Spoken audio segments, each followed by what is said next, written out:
കൗമുദി മൂവീസിന് നൽകിയ അഭിമുഖത്തിൽ സംസാരിക്കുകയാണ് മോഹൻലാൽ.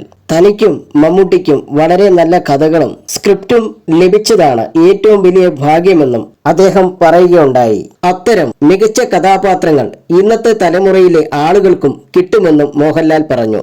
പുതിയ സംവിധായകർ സിനിമ ചെയ്യുമ്പോൾ അവർ തന്നെ കഥ എഴുതുവാൻ ശ്രമിക്കണമെന്നും നടൻ പറയുന്നു. സിനിമയിൽ പുതിയതായി വന്നവരൊക്കെ വളരെ ബ്രില്യന്റ് ആണ്. അത്തരത്തിൽ ബ്രില്യന്റായ ഒരുപാട് ആളുകളുണ്ട്. എനിക്കും മമ്മൂട്ടിക്കായ്ക്കും ഒക്കെ കിട്ടിയ ഒരു ഭാഗ്യമുണ്ട്. നല്ല കഥകളുണ്ട്. അത് വളരെ നല്ല സ്ക്രിപ്റ്റുകളാണ് ഞങ്ങൾക്ക് കിട്ടിയത്. അതുപോലെയുള്ള നല്ല കഥാപാത്രങ്ങൾ ഇന്നത്തെ തലമുറയിലെ ആളുകൾക്കും കിട്ടണം. അതാണ് ഒരു ആക്ടറിന്റെ ഏറ്റവും വലിയ ഭാഗ്യം. ഞാൻ സിനിമയിൽ വരുന്ന സമയത്ത് അരവിന്ദേട്ടൻ, ഭരതേട്ടൻ, Padmarajan sir, Sasikumar sir, Sathyan sir, അങ്ങനെയുള്ള ഒരുപാട് പേരുടെ സിനിമ ചെയ്യാൻ പറ്റി. ബ്ലസ്സിയെ പോലുള്ളവരുടെ സിനിമയുടെ ഭാഗമാകാനും സാധിച്ചു. അദ്ദേഹമൊക്കെ വളരെ ബ്രില്യന്റ് ആയിട്ടുള്ള സംവിധായകനാണ്.